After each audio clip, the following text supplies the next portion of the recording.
Hello, guys. Welcome to Para-Ops, Paranormal Open Mind. Oh, goodness, I did it. Open-minded paranormal skeptics. It's a tongue twister. We'll get it one day. Today, we're going to start off with some introductions. I am your host, Sky, and with me, as always, and thankfully to push my buttons, Seth. Hello, how you guys doing tonight? I'm one of the public relations managers here at P.A.R.A.Normal. I'm Larissa. I am CEO of Third Eye Events and founder of P.A.R.A.Normal. I am Alan Rex, the other CEO, founder of P.A.R.A.Normal and Third Eye Event Productions. Hi guys, Daryl from A&E Ghost Hunters, author, and also co-owner of Paranormal Warehouse. Hi, Daryl. It is nice to have you. Yeah, nice to have you. Appreciate it. So today we are going to show you guys a clip from Hell House. Again, it's one of our favorite places, so we hope you enjoy it as much as we do. And we want to get your thoughts on it. We know a lot of our viewers have some fears on these things, so we hope that you'd like to explore your fears. Seth, actually, before we show that clip, Larissa, do you want to give a little backstory to the clip? Yes, I'll condense it down. Okay. So this is the attic in Hell House. It is during a tour.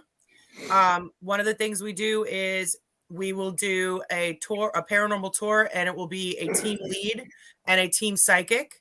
This was Team Alpha. It was Alan as the lead, and it was me as the team medium. And we took a group of 10 people around to the hot spots. This was up in the attic where my magician ghost likes to hang out. So that's the clip. All right. Go ahead, Seth. Take it away. Here we go. No, just you I have. Hurts really bad. That doesn't mean he's not right on top of you. I feel him right on top of me, right here, which is where he hung out last time. You stop your precious? Yeah, see the closer you come to me? Yeah. See? He's attaching himself to me. Oh. He's trying to. You got him? Yeah. Did he jump up? Yeah. He jumped up? He just jumped up. Yeah. Get the hell out of here. Yeah, I can feel him on me. You saw him peel right off you, close to your head, and then he went higher. You saw that, I right? saw that. Oh my gosh. Yeah. Get the hell out of here. That's my favorite. Yeah, I love that. It sounds terrifying. That girl was freaked out because I kept telling her. So you know, Daryl, I can't see the SLS. That he is filming on the other side. I know you know what an SLS is like, so I can't see. So that girl, all through the night, I kept telling her somebody's over there, and then they would turn with the SLS and it would map. But this really freaked her out because this entity in particular, he likes females. He's not negative. Like he hurts my back, but that's just because I'm a medium. And sometimes they can hurt me physically. But he doesn't mean to. And he's just always on top of your head. Like when you go up there, he jumps on females and then he like jumps right off back up on the rafters. Okay. I mean, so you want my perspective on what I just watched? Is that? Yes. Yes. Okay. Yeah. So, I mean, I think you and I have spoken about this before to SLS. I mean, I'm a little skeptical on them because, I mean, I've been dealing with them for about 7 or 8 years. I actually own one. And you got to really watch moving them because they'll start mapping everything in the room. My thing is, it's very hard for me to give an honest opinion about the video. It looks cool. It looks great. I can't see what's actually behind it because it's so dark in the room. I do see a railing. It looks like maybe a table. I'm not too sure. It's hard to say. But I would love this when I go there on the 13th. I would love to try to recreate it if possible. If we can, get the SLS in there and try to recreate what's there and then correlate with some other equipment like EDI, some kind of maybe a REM pod, things of that nature. See if we get other readings and other hits at the same time. You're getting your feelings, and the SLS is mapping something. Hopefully, which is cool. It's a cool video. Definitely, it's hard for me to put a label on it, to be honest with you, because I mean I've seen a lot of SLS stuff, and I want to be there in the moment to actually see what's in the room and what everything is around.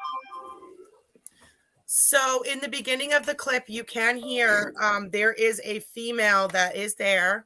holding a piece of equipment for us. I believe it was a K2 meter, because we will have them interact with us and hold different piece of equipment. And I'm saying in the clip, the closer you come to me, the higher it's going to go on the K2 meter. And I'm like, you see, because she kept coming closer. And then when she backed up is when he kind of jumped off of me. Okay. But yeah, so we did have the K2 there, but no, I mean, that's the whole point of the show. You're not there. So how would you, hello. So how would you know? Like, you don't know. Hey, Marianne. But hey, Marlena, so many people. But I think like the thing for the corroborating evidence is important. And we do like to have something else there besides, you know, just me saying it. Yeah, absolutely. And that goes with any investigation, not just at Hell House, anywhere. I don't care where you're at. You want to be able to cooperate with other pieces of equipment. You want to kind of put it out there so people can judge it and, you know, see it for themselves, maybe try to recreate it and go from there, to be honest with you. If you don't want to, you know, you always want to put your evidence out to the public, especially when you capture something interesting like you guys have there. And that way you get other viewpoints, you know, like everyone on this panel has a viewpoint, including myself, and people watching as well. So, yeah, everyone's gonna have their own, you know, maybe so, yes, definitely. But recreating it would be the best thing to do. Like I said, I'll be there like just over 2 weeks, and maybe we could try to recreate that night. That'd be awesome. And that is a railing that you're seeing in front of you. It kind of wraps around, and he's on the other side of the attic in front of his own railing, filming with them behind him. Okay, I figured it was a railing of some sort. I saw some kind of wood structure there with looked like spindles. Yeah. So, got a question for you, Daryl. Do you think a psychic is a piece of corroborating evidence? Yeah. Yes. In a lot of ways, because we're all, you know, I think all of us have a little bit of psychic ability. Some of us just know how to use it more than others, and maybe some people have a lot more than all of, you know, some of us do. But I do think, you know, having a psychic or a medium or whatever you want to call them in the room with you while you're having an investigation is always great to have, because if they can tell you something that no one else knows, and then you capture that evidence on either audio or video or whatever, and you can, you know, kind of, you know, line that up with what they're saying or the story they're telling, that's always interesting. And it's always something, you know, you can kind of put it all together, and that basic, that lineage of, you know, evidence. Not just, it does, and to me, you know, it's not always about equipment. Equipment looks great. It looks great on camera and everything. And it does tell the story more of a scientific nature, especially when you have more scientific equipment. But when you have that human aspect of it, where you have like a psychic or someone being able to say something at the same time equipment is going off or before the equipment goes off, that's always very interesting to me. Yeah, I'm excited to try to recreate that there in that space. We know exactly where it's at. From my perspective, you know, I've seen this happen to Larissa 3 times, literally on SLS, where something's come peeling off of her. So it still amazes me that something of that type of equipment, that effect, can really just show up on the camera like that sometimes. Yeah, yes. I think there's psychics too, and I know a lot of great ones there. I haven't had a chance to work with Larissa yet, personally, but I've worked with a few, and it's always interesting to see the energy they put out, because they're all different. They all different things. But to watch the energy some of these people, some of the psychics and mediums put out, and you know, and you wonder sometimes if, you know, that energy and that's, to me, when I say energy, I'm talking about an entity or a ghost, spirit, whatever you want to call them. I call them energy, because that's what it is, human energy that's been left over.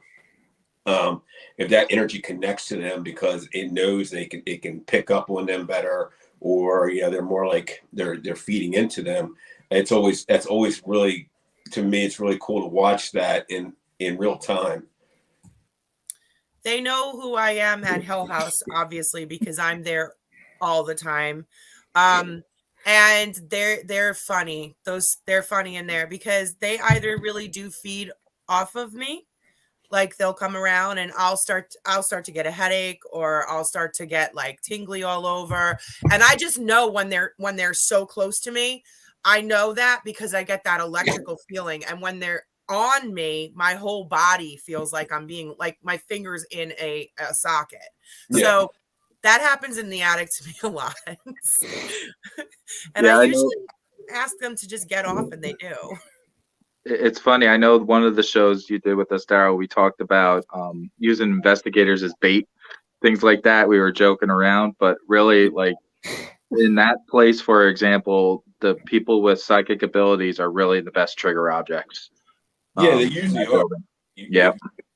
They're usually the first ones to pick up on something, if they're a true psychic. And they'll pick up on it before most people do. Like, I mean, we all have those feelings. You walk into a house. It's like I explain it like this. You ever walk into a house, like you're visiting someone, and something just feels off, and you find out 10 minutes before that the husband and wife had a big argument or something, and the energy's off in the house, and you can feel it. Yeah. And you can feel energy on people. You can feel like, loved ones or friends or whatever, if their energy is off. As soon as within a couple minutes of being around them. And that's how I feel like psychics are with entities or, the dead. They pick up on that energy that they're putting off, that leftover energy, and they're able to kind of tune into it more than we can as people who are not psychics. So can we play that again? Because Daryl, you had mentioned something about a psychic being evidence, like you can use them. So when the SLS, the man goes up, if you listen, Larissa says it after the fact, and she can't see the SLS, but she says he just went up, didn't he? So can we play that again? Yeah. I know we got some more viewers coming on, and I want them to be able to see it and interact in the comments too. Give us your thoughts as well. Here we go. No, just you. I have. Hurts really bad. That doesn't mean he's not right on top of you. I feel him right on top of me, right here, which is where he hung out last time. You stop it, Bishop. Yeah, see the closer you come to me? See? He's attaching himself to me. Oh. Trying to. You got him? Yeah. Did he jump up? Yeah. He jumped Yeah, up? he just jumped up. Yeah. Get the hell out of here. Yeah, I can feel him on me. You saw him peel right off you, close to your head, and then he went higher. You saw that, I right? saw that. Oh my gosh.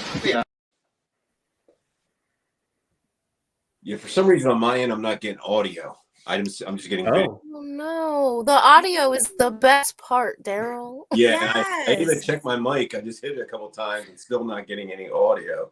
How about, are you guys getting on? That's the whole point. I hear it. Yeah. Yeah, I'm not having an issue with the audio. Yeah, I say in the video, he jumped up, didn't he? And Alan goes, yeah, he jumped up. And then there's a tour goer. She goes, get the heck out of here. Well, she sounded like she was about to cry, like she wanted to run down those stairs. Yeah, I mean, definitely. Like I said, when we get there on the 13th, let's recreate this. Let's try to do it again. Yeah, hopefully they interact. What do you, Seth has never been on an investigation. We hired the most objective PR person we could find. He has never done anything. So what do you think, Seth? So I'm still kind of new when it comes to SLS cameras. I don't fully understand how they work. I never so much as had like a Xbox, even for like a Kinect. But they use SLS cameras. Yes. But I'm not really sure if I'm being honest. Yeah. The fact that you are in the audio saying things either as they happen or right after they happen, etc., without being able to see it is interesting. But I am looking forward to that being recreated on the 13th. I want to see that. Yeah. Daryl, so far, you and a couple of other investigators are going to be recreating a lot of stuff at Hell House. Hey, I'm down. Let's do it. We got the whole night. Let's make it happen. Definitely. I think the recreating is brilliant because as someone who has investigated with Larissa multiple times and has seen this so many times where she's just in a pitch black room by herself and she's narrating what's happening and I'm watching behind Alan on the SLS and I'm like, wow. it's why is it right there? Is it listening to her and it just pops up like that? I think it's really neat. So the recreating it's a brilliant idea because I've seen it happen so many times. Very cool. I Yeah, can't wait. when Marissa points in a room that something's over there and it maps, it's starting to lose its shock factor for me, because I've seen it so many times. But it's still a really cool experience when people are there with the public and they see this happening real time. Because you could do anything when you're investigating and put evidence online, but when strangers are there watching what you do and something like that happens, it's unbelievable. It's a great experience for them. Yeah, it's definitely, especially because you only have when you're doing these investigations, like the events or the type things we're going to do on the 13th. You only have so many hours. I mean, let's be for real. And to have that kind of interaction, almost every time you go there, and for the public who are coming out just to see this, that's really good because there's some places you go, and I've been, many where nothing happens all night. You might get a couple little hits on a piece of equipment or maybe like a very sketchy EVP that you can kind of make out, but when you get in that type of evidence in real time, and you got equipment going off, you got the SOS picking up on things that Larissa's talking about, that's pretty cool. That's good for the people who are coming out, especially the people who've never investigated. And there's always a few that come to these events. There's always the first timers, and for them to have that first interaction like that and to have something really interesting like that, or really cool happen, yeah, that's good. We get a lot of skeptics. That's good. And we like that. We like that. I have a very memorable one at Hell House where the guy, he kept saying, "You're moving the dowsing rods." And I was like, okay, hold them. And when he held them, I just took my hand and I went, and they went, and he went, "How are you doing that?" And then I said, "Spin." And they started to spin. The whole tour stopped and they looked at him. He goes, "You can have him back." He goes, "You got me. I'm a believer." I remember that. You remember, right? Yeah. Yeah, skeptics are fun. You know what? I still like it when somebody somebody is like, a diehard skeptic and they just walk away scratching their head, and they just try, but try as they might, they cannot find that scientific reason. Yeah, I've had, there's always one in every group. Every time you have an event, there's always that one. There's always the guy in the back who's like, "Oh, this is bullshit," or whatever. And then they have that experience. Not all the time, but most of the time they'll have that experience. And it's always fun to watch a skeptic become more, not say that they're a complete believer, but they lean more to, they want to figure. Because when I first started out, I was I had never done this before. I was a skeptic. I knew nothing about the paranormal.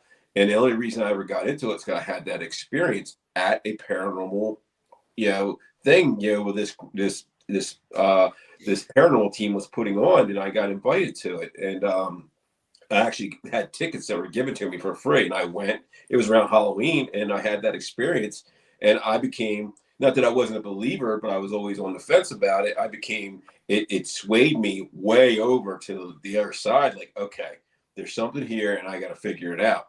Yeah, just for my own sanity, I have to figure out what I saw that night. And I saw, pretty much the Holy Grail the first night I was ever out. I was very blessed and lucky to see that, I guess. And for me to actually be there in that moment, and it led me to where I'm at today, because I've been doing it ever since, and that was almost 18 years ago. So yeah, it's always fun. What's the scariest thing you have ever experienced that you couldn't debunk? The scariest thing ever happened that I can't debunk was when I actually was thrown across the room about 6 or 7 feet. And wow. I went back to that place about 2 months after that and tried to recreate that in every way possible, and couldn't. It couldn't. Yeah, there's no rhyme or reason for it. It just happened. I didn't feel hands on me or anything like that. No, nothing like that. I felt like a burst of energy that hit me, and it knocked me on the floor. And when I came to, it didn't knock me out, but when I opened my eyes, I'm laying on my back, and I'd actually went through a chair and crushed the chair. It was underneath of me, totally flat. And I'm looking up into a dark room. My flashlight had flown across the room that I had. And I'm like, okay, what the hell just happened? And that's the scariest thing, that I can never debunk. I've had things that happen that have been very insane and scary that I can't debunk, but I know what they are. I know they are definitely paranormal. This, I still don't know to this day what that was. Couldn't tell you. What's interesting about that to me is, as a medium, everything I do is, like you said, it's energy. I can feel energy. I can feel if a dead or living person walks into a room, if I'm completely blindfolded with earmuffs on. I can feel an energy shift. So what's interesting is what you said, a burst of energy. That is what it feels like when you get pushed by one of them. I've never felt hands. I've only ever felt a jolt coming. Yeah. Yeah, I saw a flash for a second, and just a burst of energy, and I didn't feel anything. I didn't feel any hands on me. I didn't have any scratches, none of that stuff. But I just remember that like it felt like almost like a bomb went off in the room. I didn't hear anything. I heard footsteps. I heard something run toward me from my left-hand side. And when I looked, I couldn't see anything. And I looked back is when I got the burst of energy in front of me, and it blew me backwards. Yeah. That is scary. And then your flashlight went directly after that. Yeah, my flashlight went flying across the room because I didn't know what hit me. And when I opened my eyes, it was so loud when I hit the floor. The two other investigators, which were probably about 5-6 rooms away, heard me hit the floor and come running in there to find out what that loud noise was. It was me. And that's when we got everybody out of the building. Yeah. Amazing. Okay. It is. Well, Sky, do you want to show it one more time? Because I know Mr. Marston has some plans tonight. Yes, we were actually going to call time in a couple of minutes. So we're getting there, girl. Before I do that, Daryl, we have a viewer on here that wants to say hello to you. Hi, Mr. Torres. I'm sorry, I don't have my glasses on. It's Ken. No, okay. Ken Torres. How you doing, buddy? Kenneth. What's going on? And Angela, to your story you just told, said that's insane and cool at the same time. Yeah, it is. Like I said, my biggest thing was, like I said, I had to go back to figure out what it was, to try to recreate it at least and figure out what the hell happened, because we hauled, basically I was in charge of everybody. How you doing?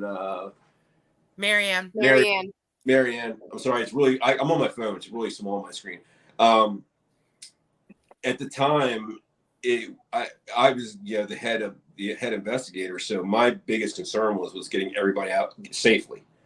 And I didn't have time in the moment, and I said, well, I have to recreate this, go back. And like I said, I booked to go back 2 months later to this location, which is in Kentucky. And when I went back, I took a whole bunch of different people with me this time, just because I wanted to see if it was maybe the energy of someone who was with me, which it quite possibly could have been.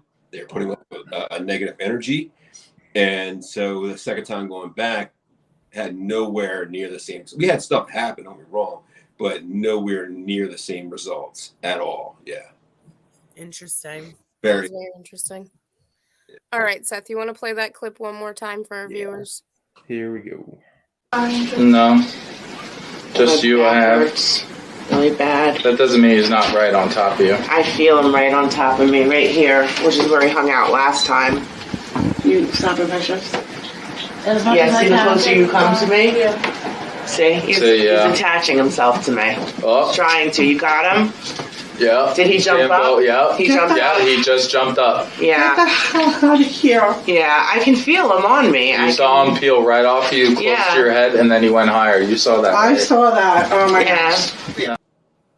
I wish you could hear the audio. I'm messing with my mic. He tried. I saw he unmuted. Yeah, I'm wondering if because I'm back on the backstage part of this, because I know sometimes on StreamYard, when like commercials come on, like other podcasts I've been on, I can't hear anything, and I'm wondering if that has something to do with it. Okay. That's interesting because we have audio on the other clips, and we had other people come on and they were backstage. Because some reason it goes mute on my mic as soon as you guys go to the clip, and I'll take it off mute, and I still can't hear it. It might be because I'm on the phone too. Who knows? Okay, so what you're gonna have to do is when we're done with this and you have time, you're gonna have to play it back and listen and then or tell send it us. to me. You have the file. Send it to me. I'm going to email it to you. Yeah, you got my email. So, yeah, email it to me, and I'll listen to it as soon as I get off here. Awesome. Sounds good. All right, guys. Well, we're gonna call it time for tonight. Yes. We appreciate you coming on with us, Daryl, Thank Melissa, and Alan and Seth. Thanks, guys. Appreciate it. I guess I'll see all of you on the 13th. Yes. Oh, guys, and also people who are watching, we got to talk about the 13th quick. Yes. And that would help, right? Go ahead, Daryl. Take it away. Yeah, let me do this for you. Yeah, guys. So, yeah, we're doing Friday the 13th. Friday 13th at Hell House. Can't wait. I've never been there personally. Super excited about it. I've heard great things about it. I know Larissa tells me all the time how great it is. And I've heard from not just Larissa, but other people as well. I actually sat down and watched the movie, the first movie. Very cool. The place looks intense. Just the whole atmosphere of it, the ambiance of the how scary it looks, but that's really cool. Guys, it's gonna be a great event. You're gonna have fun. Come on out there. You're not doing anything in January anyway. What the hell are we doing? Holidays are over. I know tax time's coming. You're all excited about that. Unless you have to pay taxes. But tax time's coming. Get your ass out to this event. How much are tickets, Larissa? I don't even know. 75. $75. Come out, get to hang out. We get to have a Q&A, meet and greet. We'll do whatever you want. Take pictures. We're going to investigate the rest of the night and just have a great time at this great location. And let's get the word out there, guys. Come on, let's do this. All right. Well, again, thank you, Daryl. Official endorsement. What was that, Seth? I said official endorsement. Yes, that was your official endorsement, guys. Get your guys, I am 100% behind Hell House. I know I have not been there yet, and I usually don't put my stamp on anything until I usually investigate it. But like I said, I've heard from multiple people how great the place is, and I can't get out there. And what's this young lady? I'm sorry. She said, "Thanks all. I'll have to check out the 13th event. Love me some Daryl." You got a fan, Daryl. There you go. Angela, get your butt out there. We're gonna hang out. We're gonna investigate all night. And I appreciate you love me. You heard it from Daryl himself. Screen record that part of the video for yourself. All right, guys. We are truthfully going to call it a night. We hope you enjoyed the show. And again, thank you, Daryl and Larissa and Alan and Seth for coming on as always. Daryl, you can just sign off. So we're signing off. You stop it. We hope you enjoyed exploring your fears with us and open your mind. Don't be a skeptic. See you tomorrow night at 7 p.m. And I'll see you all on the 13th. Guys, have a great holiday, great New Year's 2023, and I'll see you on the 13th, guys. Thanks, Daryl. Good night. Seth, play the commercials, please. Here we go.